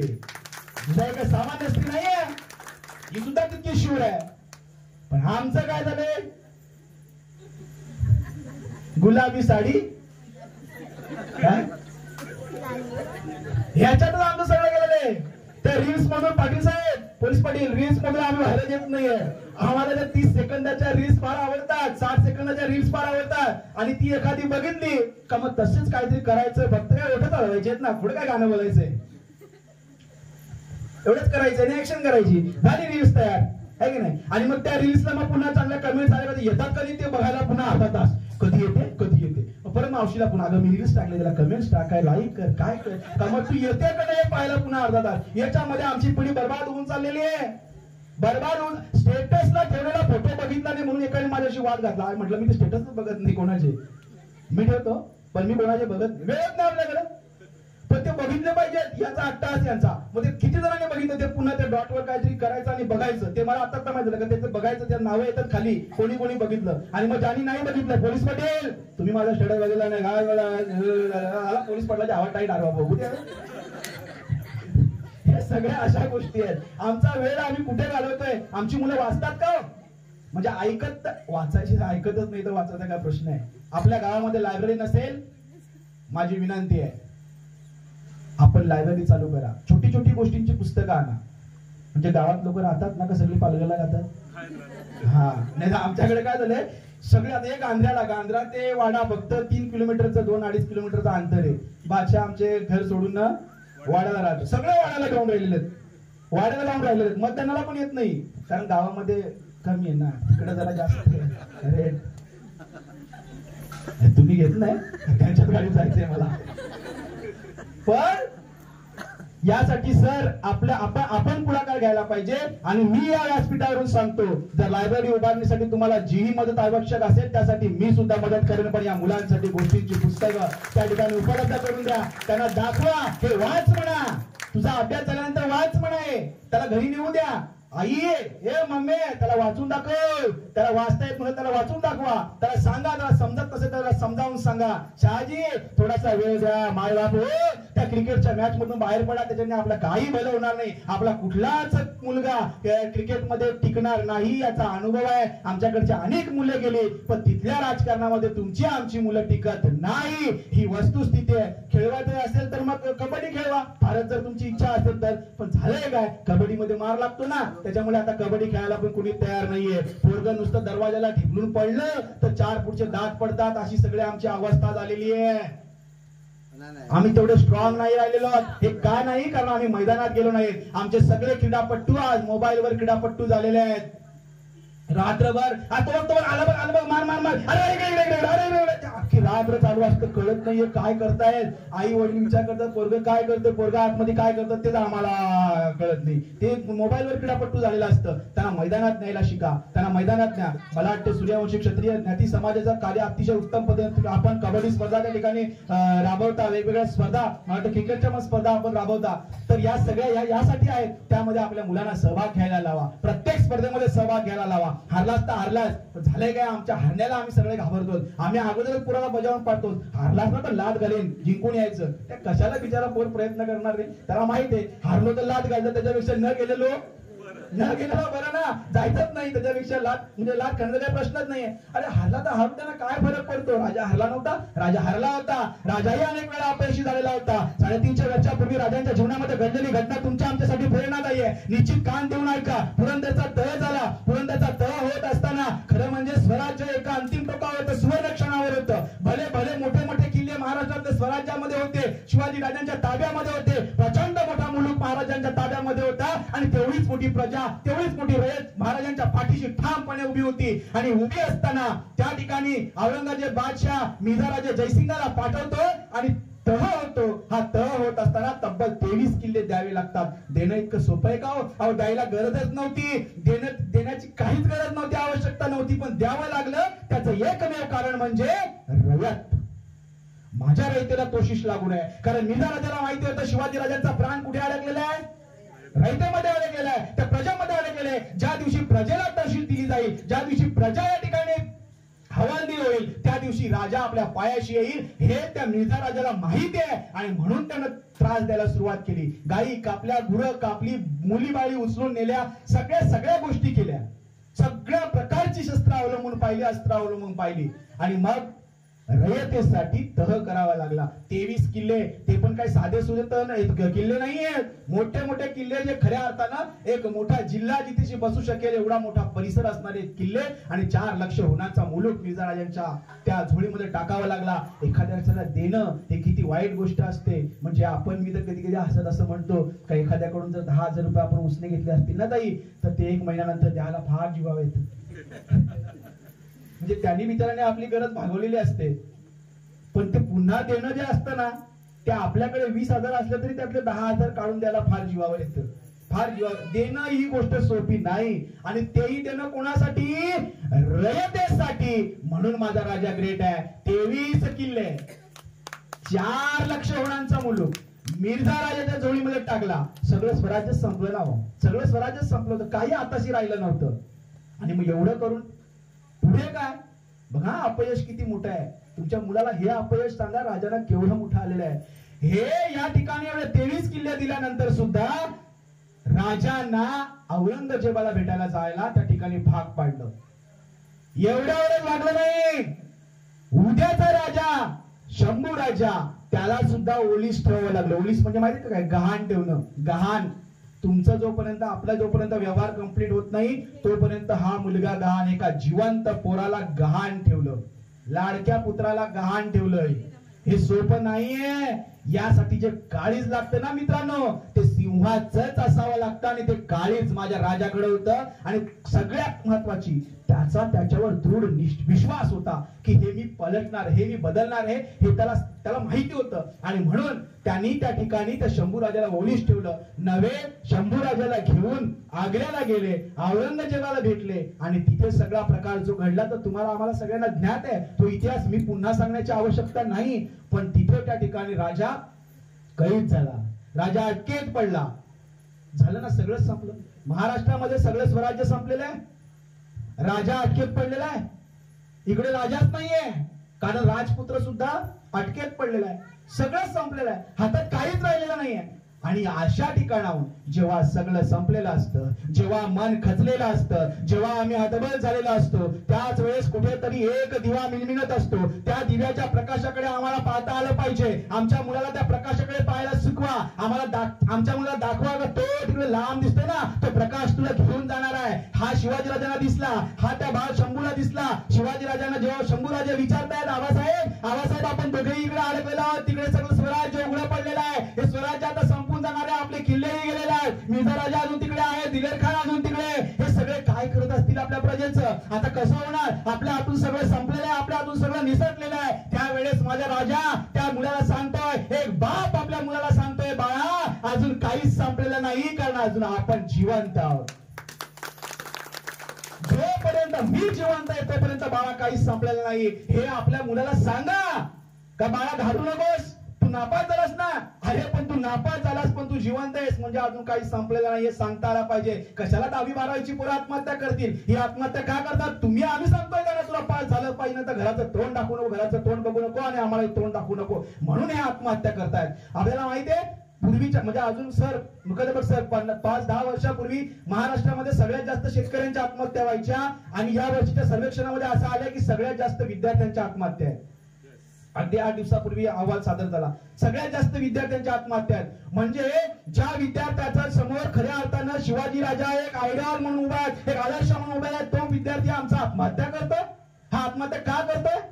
कारण त्याला माहित नाही पुरंदरच्या तहामध्ये राजानं सर्वस्व गमावलं होतं, आणि सर्वस्व गमावलेला राजा अनेक युक्त्या प्रयुक्त्या करून त्या ठिकाणाहून आग्र्याहून सुटतो, नुसता सुटत नाही, या ठिकाणी महाराष्ट्रामध्ये येऊन पोहोचतो, नुसता पोहोचत नाही, रायगडावर धडकतो, नुसता धडकत नाही, रायगडावर जाऊन पुन्हा 5 वर्षाच्या आतमध्ये गेलेले सगळं मिळवतो आणि पुन्हा सुवर्ण कळस चढवतो, तो छत्रपती शिवाजी राजा. अरे सांगा ना, आता हल्ला नाही, राजाने आत्महत्या करायला नको होती? एवढं सगळं कमाल बाळवयापासून त्यांनी सगळा प्रयत्न केला होता आणि सगळं गेलेलं आहे, तर आता हे पुन्हा मिळणार नाही हे राजाला कळत नव्हतं ना, कळत होतं. मग त्यांनी अपयशी व्हायला पाहिजे, त्यांनी मनाने खचायला पाहिजे होतं. अरे पुत्रही तेवढा दांडगा, राजांच्या बरोबर राजाने त्याला नेलं नाही, मथुरेमध्ये ठेवलं. हे मथुरेमध्ये राहणं काही सोपं आहे का? बाप नाही, कोणी नाही, आणि कुठल्या तरी अनोळखी ठिकाणी राहायचंय, भटूक म्हणून राहायचंय, हे सोपं नाहीये. हा प्रचंड मोठा त्याग आहे. आलेल्या सगळ्या संकटाला त्या संभाजी राजाने सुद्धा तितक्याच पद्धतीनं बाळ शंभू राजांनी, ते पुढचं संभाजी महाराजांचं चरित्र मला आता इथे आपण सांगणार नाही, पण त्या बाळ शंभूनी या ठिकाणी सगळं सहन केलेलं आहे, हे तितकंच महत्वाचं आहे. आमची पोरं सहनच करत नाहीयेत, जराही सहन करत नाहीत. विदाऊट चपलीने रस्त्यावर धावता येत नाही, पायाला काटे दगड लागतात. का याच्या अगोदर आमच्या आया बाया या ठिकाणी आजी काय तुम्ही चपली घालून फिरत होता, शेतावर अनवाणीत जात होतात ना, पण आता आवनीला चिखलातून चप्पल घालून जावं लागते. हे सगळं असं झालेलं आहे. आम्ही सगळे कमकुवत चालू आहेत. आम्हाला स्ट्रॉंग व्हावं लागेल, शरीराने आणि मनाने सुद्धा आम्हाला स्ट्रॉंग व्हावं लागेल, आणि सगळ्यात महत्वाचं म्हणजे आम्हाला विचारांनी स्ट्रॉंग व्हावं लागेल. छत्रपती शिवाजी राजा विचारांनी स्ट्रॉंग होता. नुसतेच छत्रपती शिवाजी राजा स्ट्रॉंग नव्हते, त्यांचे सगळे मावळे तितके स्ट्रॉंग होते, तितकंच महत्वाचं आहे. नाही तर तानाजीला काय गरज होती? तानाजीला काय गरज होती? मुलाचं लग्न आहे ना, मुलाचं लग्न आहे. आपल्या कुठल्या दूरच्या बहिणीच्या मुलाचं लग्न असलं तर आपली पण 1 महिना अगोदर तयारी चालू असते ना. बरं त्याच दिवशी समजा आता उद्याला लग्नाला जायचं ना, इकडे एखाद म्हातारी गचकली तर त्या म्हातारीला शिवा देऊन लोक हैराण होतात. करायचं काय? म्हणजे आपण सगळं घोगलेलं असतं ना, आता जायचंय ह्या महिन्यात सगळ्यांना फोनाफोनी झालेले असते. तू ये, हा मग आपण इथं भेटू, मग आपली गाडी इथं, मग असं सगळं नियोजन झालेलं असतं. आणि बरोबर उद्या जायचं ना, कुठली तरी म्हातारी 80-90 वर्षाची बिचारी, तिचा आता जाण्याचा योग होता, बोलावण्यात आला, ती गेली, पण तिला म्हणजे पेटावर रडता काय होत असेल ते त्यालाच माहिती आहे की नाही. मग रायबाचं लग्न आहे, मुलाचं लग्न आहे, आणि मुलाच्या लग्नाची पत्रिका द्यायला गेलेला आहे. पत्रिका देताना तो म्हणतोय, राजा तुम्हाला यायचंय, आणि राजा तुम्हाला फक्त एकट्याला यायचं नाहीये, मासाहेब तुम्हाला सुद्धा यायचंय. हे आमंत्रण द्यायला गेलेला तानाजी शिवाजी राजांच्या चेहऱ्याकडे बघतो, आणि चेहऱ्याकडे पाहिल्यानंतर त्यांच्या डोळ्यामध्ये त्याला चिंता दिसते, आणि ती चिंता पाहून त्या ठिकाणी तानाजी विचारतो, कसली चिंता करताय? काही समस्या आहे? राजा म्हणाले नाही. आता याला काय सांगायचं, कारण आपल्याला माहिती आहे शिवाजी राजांच्या मनामध्ये होतं की मी कोणाला पाठवणार आहे, मी तानाजीला पाठवणार आहे, हे त्यांच्या मनामध्ये होतं, पण सांगितलं नाही का मला असं माझ्या डोक्यामध्ये, कारण त्याच्या घरी लग्न आहे. आणि जेव्हा तानाजीला ही समस्या कळते तेव्हा स्वतः तानाजी म्हणतो आधी लगीन कोंडाण्याचं मग माझ्या रायबाचं. हा सगळा इतिहास माहिती आहे, पण आपण असा विचार केला का? ज्या तानाजीच्या घरामध्ये रायबाचं लग्न आहे, जो बाप इथे आहे त्याची आई तिथे आहे, बरोबर आहे, त्या आईला सांगितलं, विचारलं का? बायकोला विचारलं असेल? विचारलं नाही बायकोला. मी जातो मित्राच्या बरोबर यायला उशीर सांगायची का हिंमत आहे? हिंमत आहे का? ट्रॅफिक मध्ये अडकलोय. त्या तानाजीने पण सांगितलं नाही, पण तो ट्रॅफिक मध्ये नव्हता अडकलेला. तो स्वराज्याच्या त्या बंधनामध्ये इतका बांधला होता, त्या निष्ठेने इतका बांधला होता की ती निष्ठा त्याला त्या ठिकाणी रायबाच्या लग्नापासून परावृत्त करून गेली. आणि म्हणून त्यानं पहिलं प्राधान्य हे आपल्या कर्तव्याला दिलेलं आहे. सगळ्यात महत्वाचं आहे कर्तव्याला प्राधान्य. आमच्याकडे कर्तव्याला प्राधान्यच नाहीये. म्हणजे आम्ही एखादी आमची पोरं, मी कधी पण दिदी असं म्हणतो की आम्ही असं ठरवतो ना, 1 तारखेपासून 1 जानेवारी पासून मी व्यायामाला सुरुवात करणार. कशाला? व्यायामाला सुरुवात करणार. आणि 1 तारखेला तो मस्त व्यायाम करतो, 2 तारखेला जरा आमतो मोठतो का आजचा दिवस जरा 2च डिप्स मारू, आणखी 2च थोडंसं कमी करू, 2 तारखेला 2-3 मारतो, 3 तारखेला मग त्याच्यातला अजून 1-2 मारतो, 4 तारखेला बोलतो आज जरा उठायचा कंटाळा करतो, 5 तारखेला करू, 5 ची 6, 6 ची 7 असा करून महिना संपतो. आणि मग त्याच्या लक्षात येतं नवीन वर्ष सुरू होऊन 1 महिना झाला. 1 महिना अजून किती दिवस व्रत सांभाळायचं, किती दिवस संकल्प सांभाळायचा. जाऊ दे, करू पुढच्या वर्षी नवा संकल्प. आपण आपल्या कर्तव्याला प्राधान्य देत नाहीयेत. आपलं कर्तव्य जर विद्यार्थ्याचं कर्तव्य अभ्यास करणे असेल तर अभ्यासाच्या वेळी विद्यार्थी मित्रांना अभ्यास करणंच गरजेचं आहे. तुमचा टाइम टेबल निश्चित करून घ्यायचा आहे का मी 9 ते 10, 8 ते 9 जो काही 1 तास असेल, 2 तास असेल, त्या दिवशी मी हेच करणार. त्या दिवशी माझी मम्मी बोलली का मला मामाकडे घेऊन जाते तरी तिला सांगायचं थांब 1 तास माझा अभ्यास झाल्याशिवाय मी जाणार नाही. आमची पोरं म्हणजे रक्षाबंधनच्या 3 दिवस अगोदर मम्मी जाते तिकडेची, त्याच्याबरोबर हे आखी सगळी पोरं घेऊन जाते ती. आणि आमच्या वर्गामध्ये पोरच नसतात, मुलंच नसतात. शिकवायला कोणाला? मुलं पुढे गेली मामाकडे, आल्यानंतर मम्मी घेऊन गेली सांगतो धावतोय मम्मीच घेऊन गेलं तर आता आपण काय करणार आहे? कर्तव्यापासून तोडणारी कोण असते? नाही हो, पालक असतात. मम्मीला काय दूर जातात, पप्पा मग जातात. बाबा या संख्येने जास्त आहे. आपण जबाबदार आहोत. आपण त्याला घेऊन जातो, आपण त्याला शाळा मोडायला भाग पडतो. हा आज कार्यक्रम आहे का तुमच्या शाळेमध्ये? कसला कार्यक्रम आहे? आई गौरी पौर्णिमेचा कार्यक्रम. नको जाऊन 10 दिवस, आता काय लवकरच शाळा सुटणार आहे, अर्धा तास 2 तास शाळा असणार आहे, लगेच शाळेला सुट्टी मिळणार आहे. कशाला जातोस? आपण शिकवतो. मग आपण त्याला सांगायचो गुरु ब्रह्मा गुरु विष्णू गुरु देव महेश्वरा गुरु साक्षात. कसलं घंट्याचं शिकणार आहे तो गुरु ब्रह्मा?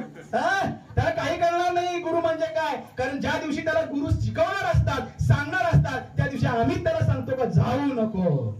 कशाला 2 तासासाठी जातो? मग तो विचार करतो मम्मी बोलते तर बरोबर आहे, 1-2 तासाची गोष्ट असते ती निग्लेक्ट करून टाकायची आहे की नाही. मग तो आयुष्यामध्ये अशा 1-2 तासाच्या गोष्टी असतात ना, त्या निग्लेक्ट करत जातो. ती त्याची हॅबिट होते, ती त्याची सवय होते. शिवचरित्र आम्हाला हे शिकवतं, निग्लेक्ट करायला शिकू नका. त्याला दाखवा, त्याला शिकवा, शाळेमध्ये रोज पाठवा. भले तुम्हाला माहेर जायचं असेल पण त्या दिवशी 1 तास लेट, भले त्याला 1 तास अगोदर आणा नंतर निघा, पण त्याला शाळा करू द्या. त्याच्या शाळेत काय होतं त्याला सांगा. असं माझ्या विद्यार्थी मित्रांनी कर्तव्याला प्राधान्य दिलं पाहिजे. शिवाजी राजांनी, शंभू राजांनी आयुष्यामध्ये कर्तव्याला प्राधान्य दिलं आणि म्हणून त्यांच्या मावळ्यांनी कर्तव्याला प्राधान्य दिलं. म्हणून तानाजी त्या ठिकाणी कर्तव्याला प्राधान्य देत कोंढाण्याच्या किल्ल्यावर गेलेला आहे, मुलाचं लग्न सोडून. आणि बाकी सगळा इतिहास आपल्याला माहिती आहे. त्याचा मृत्यू झाला, तो गेला, आहे की नाही. हे सगळ्या गोष्टी आपल्याला माहिती आहेत. पण त्याच्यातून आम्हाला काय घ्यायचंय? आम्हाला हे घ्यायचंय. आम्हाला भले पुढे काय होईल मला माहित नाही, पण पहिलं प्राधान्य कर्तव्याला. या ठिकाणी मित्रांनो जे जे महापुरुष जन्माला आलेले ना, त्या प्रत्येक महापुरुषांनी आपल्या कर्तव्याला प्राधान्य दिलेलं आहे. याच महाराष्ट्राच्या मातीमध्ये कर्मवीर भाऊराव पाटील नावाचा एक महापुरुष जन्माला आला. तुमच्या आमच्या मधला बहुजन समाजाचा माणूस आहे, कुठल्या इतर याच्याने आपला माणूस आहे. या बहुजन समाजातल्या माणसाने एक विचार केला की इथल्या बहुजन माणसाला जर पुढे जायचं असेल, इथला बहुजन माणूस राजा व्हायचा असेल, अधिकारी व्हायचा असेल, इथल्या बहुजन समाजातला मुलगा IAS व्हायचा असेल, IPS व्हायचा असेल, तर त्याला शिक्षण महत्वाचं आहे. आणि त्या काळामध्ये स्वतंत्र भारतामध्ये शिक्षणाची व्यवस्था नव्हती. शिक्षण घ्यायला आणखी कुठे कुठे जावं लागत असते. इकडे अनेक आजी आहे, आजोबा आहे. तुमच्या काळामध्ये शिक्षणाची व्यवस्था होती? तुमच्या काळामध्ये नाही. इथून चालत जावं लागत होते. त्या ठिकाणी या कर्मवीर भाऊराव पाटलांनी एक गोष्ट विचार केली की मला गावागावात, खेड्याखेड्यात, पाड्यापाड्यात शिक्षण नेलं पाहिजे, शिक्षणाची गंगा पोहोचली पाहिजे. कारण त्यांच्या मनामध्ये एक गोष्ट निश्चित होती की मला या बहुजन मुलांना शिकवायचं आहे आणि इथे क्रांती घडवायची आहे. हा विचार घेऊन तो माणूस स्वतःचं सर्वस्व अर्पण केलं. जमीन विकली, घरदार विकलं, बायकोचे सोने नाणं सगळं विकलं. कोणासाठी? या समाजासाठी, या बहुजन समाजाच्या मुलासाठी विकलं आणि शिक्षण उभं केलं. रयत शिक्षण संस्था नावाची संस्था सुरू केली आणि त्या संस्थेच्या माध्यमातून शाळा सुरू केल्या. या शाळा सुरू करत असताना त्यांनी आपल्या शाळेला नाव दिलं होतं शिवाजी राजांचं. शिवाजी हे नाव दिलं होतं. परंतु खरं म्हणजे कुठली चांगली गोष्ट करताना अडचणी भरपूर असतात. मी सुरुवातीलाच म्हणालो त्यांनाही अनेक अडचणी आल्या. मी म्हणाले जमीन विकली दिदी, सगळे बायकोचे दागिने विकले, लग्नाचे दागिने विकले, घर विकलं, सगळा कफलदार झाला होता, हातात पैसे नव्हते. आश्रमशाळेमध्ये त्यांच्या अनाथ आश्रमामध्ये जी मुलं होती, जी राहत होती, रेसिडेन्सीला होती, निवासी होती, त्यांच्यासाठी भोजनाची व्यवस्था करायला पैसे नव्हते. असा एक दिवस आलेला होता आणि एक दिवस असा आल्यानंतर ते गर्भगरीत झाले होते. आता मी करू काय, लोकांपर्यंत जाऊ कसा, कारण त्यावेळेस त्यांची मुष्टी धान्य योजना त्या ठिकाणी सुरू होती. लोकांनी दिलेलं संपलेलं होतं, आणखी आता पैसा आणायचा कुठून. आणि खऱ्या अर्थानं शिवाजी महाराजांच्या नावाने संस्था सुरू केली, कारण त्यांच्या डोक्यामध्ये ही गोष्ट होती की या शाळेमधून कोण घडायला हवा, या शाळेमधून शिवाजी घडायला हवा. जे नाव असतं ना तसंच कर्तृत्व असतं, तसंच घडत असतं. आमची नावं काय झालेली आहेत, आमच्या मुलांची नावं सँडी झालेली आहेत. आमच्याकडे एक पोरग त्याचं नाव कॅप्सूल ठेवलेलं आहे.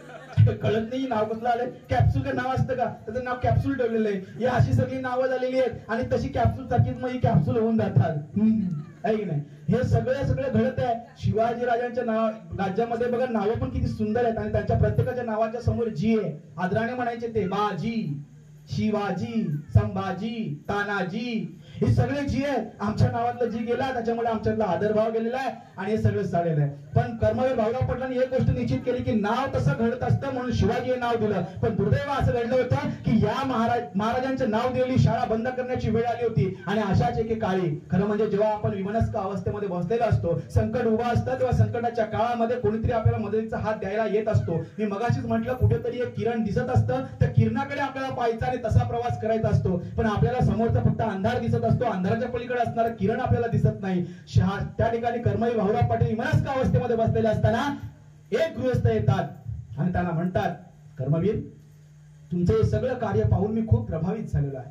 मला हे कार्य तुमचं खूप आवडलेलं आणि हे कार्य असं टिकावं. आणि मला असं कळलंय की तुम्ही फार मोठ्या संकटामध्ये अडचणीमध्ये आहात, मी तुम्हाला मदत करायला तयार आहे. अरे कोण आनंद झाला माझ्या भाऊरावांना, किती आनंद झाला माझ्या भाऊरावांना. संकट होता, अडचण होती, खात्यामध्ये पैसा नव्हता, मुलं भुकेली होती आणि हा माणूस आपल्याला मदत द्यायला तयार आलेला आहे. अरे कोणी पाठवला या व्यक्तीला, फार आनंद झाला. अनंत विचार मनामध्ये येऊन गेलेले आहेत. जेव्हा अशा पद्धतीने कोणीतरी मदत करायला येतो तेव्हा आपल्या डोक्यात अनंत विचार येत असतात. अनेकांना आपण धन्यवाद देत असतो. कर्मवीरांनी दिला असेल, त्यांनी त्या माणसाला सांगितलं मला काय करणार, मदत काय करणार. त्यांनी सांगितलं मी तुम्हाला 1 लाख रुपयाचा धनादेश देतो. त्या काळचे 1 लाख रुपयाचा धनादेश, त्या काळचा 1 लाख रुपयाचा धनादेश देतोय. फक्त माझी अट एवढीच आहे का तुम्ही शाळेला दिलेलं जे शिवाजी नावाचं नाव आहे त्याऐवजी तुम्ही माझ्या वडिलांचं नाव द्या. साहजिकच अनेक लोक येतात, हे माझ्याकडनं पैसे घ्या, तुमच्या शाळेला माझं नाव द्या, हे माझ्याकडनं पैसे द्या, तुमच्या या इमारतीला माझ्या वडिलांचं नाव द्या, अशा पद्धतीची मागणी करतात. त्या गृहस्थांनी तशीच मागणी केली आणि त्यांनी सांगितलं मी तुम्हाला 1 लाख रुपये देतो. ही गोष्ट ऐकल्यानंतर कर्मवीरांना आनंद झाला होता. त्यांनी मोठ्या आशेने त्याच्याकडे पाहिलं आणि त्या पाहिल्यानंतर त्या माणसाने सांगितलं की तुम्हाला मी 1 लाख रुपये देतो, पण तुम्ही शाळेला दिलेलं शिवाजी नाव बदलून माझ्या वडिलांचं नाव द्या, मग माझे 1 लाख रुपये तुम्हाला. त्या काळचे 1 लाख रुपये आहेत. पण त्याच क्षणी कळाला माझा भाऊराव आणि ठणकावून सांगितलं एक वेळ मी माझ्या बापाचं नाव बदलेन पण शाळेला दिलेलं शिवाजी नाव बदलणार नाही.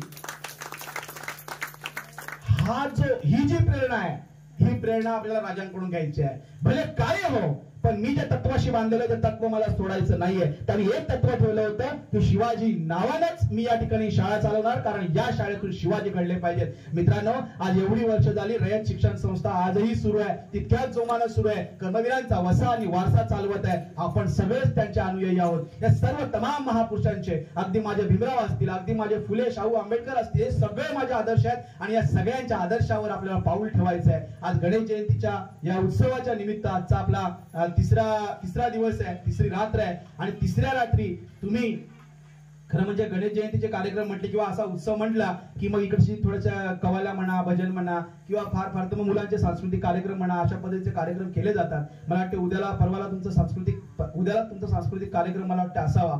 तुमच्या मुलांचे कार्यक्रम आहेत, तुम्ही वेगवेगळे कार्यक्रम केलेले आहेत. अनेक ठिकाणी वेगवेगळ्या नर्तकी बोलवल्या जातात, त्यांनाही पण नाचवलं जातं, त्यांनाही 25,000 रुपये दिले जातात आणि या नर्तकी नाचवण्यापेक्षा तुम्ही ठेवलेला आजचा कार्यक्रम, तुम्ही ठेवलेला कालचा कार्यक्रम, आज तुम्ही केलेला बहिणींचा मुलींचा सन्मान सत्कार, हे सगळं तुम्हाला आम्हाला खूप भरभरून देणार आहे. हा आनंद या बहिणींच्या हृदयातून कधी न संपणारा आनंद गावल्यानं तुम्ही त्या सगळ्यांना त्यांच्या ओटीमध्ये भरलेला आहे. खऱ्या अर्थानं आज त्या समाधानी असतील का आमचा सन्मान या ठिकाणी एवढ्या वर्षानंतर झाला, ही फार मोठी गोष्ट केलेली आहे. अशाच पद्धतीची हा आदर्श तुमच्याकडून आम्ही घेऊ. दूरदृष्टीच नाहीये. माझा राजा केवढा मोठा दूरदृष्टी संपन्न राजा होता बघा ना. 350 वर्षानंतर सर आजही किल्ले अबाधित आहेत, तसेच आहेत. म्हणजे ते भले ढासळले असतील पण त्यांचा चिरा आजही तसाच आहे. सिंधुदुर्ग सारखा किल्ला समुद्राच्या खाऱ्या पाण्यामध्ये आहे पण आजही तसाच शाबूत आहे. त्याच्या एकाही चिऱ्याला धक्का बसलेला नाही. अरे कुठून आणलं असलेलं तंत्रज्ञान. आणि काल परवा बांधलेला शिवाजी राजांचा पुतळा तुमच्या आमच्या डोळ्यासमोर ढासळतो आणि निर्लज्जासारखे वेगवेगळ्या कमेंट्स देऊन तुमच्या आमचे राज्य करते आपल्या डोळ्यामध्ये धूळ फेकताय. वर्ष होत नाही आमचा पुतळा पडतो. आता पुतळा पण कसा, तो पुतळा बघितल्यानंतर हसू येतं. शिवाजी महाराजांचा आहे का नाही हे पण आपल्याला कळायला मार्ग नाही. हे एवढं सगळं कशासाठी चाललंय, हे का चाललंय? म्हणजे कुठलाही पुरुष जर समजा आपण चालायला लागलो तर आपला कोणता हात पुढे असतो आणि पाय कोणता पुढे असतो. समजा मी चालायला लागलो तर मी समजा उजवा पाय टाकला तर माझा डावा हात पुढे असेल, बरोबर? असं असेल ना? असं असेल का? मी असं चालेल का? असं चालेल का? अरे चालेल का? असं कोणीच चालणार नाही. तो पुतळा बघितला तुम्ही तर असा आहे. म्हणजे काय, ज्या महाराष्ट्राला तुमच्या आमच्या अस्मिता दिली त्या महाराष्ट्रामध्ये महाराजांचा पुतळा असा तो तशी अवस्था होती आणि तो पडला. ही खऱ्या अर्थाने तुमच्या आमच्यासाठी अत्यंत निंदनीय, अत्यंत शोक देणारी गोष्ट आहे. हे गणपती बाप्पा, आमचं नेतृत्व करणाऱ्या आणि या सगळ्या गोष्टी घडवणाऱ्यांना सगळ्यांना सुबुद्धी दे, एवढी प्रार्थना आपण नक्की करूया. आणि या 50व्या वर्षी या गणपती चरणी मी एवढीच प्रार्थना करेन, या गावाला सुखी ठेव. ही सगळी एकी ही अशीच राहू दे, अशीच अबाधित राहू दे. वेगवेगळे कार्यक्रम वेगवेगळ्या माध्यमातून अशीच सगळी लोक एकत्र येऊ द्या. आणि हे एकत्र येणं कधी संपतं माहितीये का? ते ग्रामपंचायत इलेक्शन, भंगार इलेक्शन आल्यावर संपतं. त्या इलेक्शनच्या मोहात पडू नका, कारण त्यावेळी तयार झालेले पॅनल 5 वर्ष संपत नाही. ही सगळी वस्तुस्थिती तुमच्याकडे नसेल, आमच्याकडे म्हणजे या ठिकाणी 35 वर्ष बिनविरोध. क्या बात है! 35 वर्ष मी सांगतो तुम्हाला ही गणपती बाप्पाची कृपा आहे. थांबतो आणि आपल्या सगळ्यांची रजा घेतो. फक्त एकच गोष्ट आणखीन आवर्जून सांगतो, मला तुम्ही सगळे खूप खूप आवडलात. तुमचा सगळ्यांचा आशीर्वाद माझ्या पाठीशी राहू द्या. क्षत्रिय कुलावतंस शिवा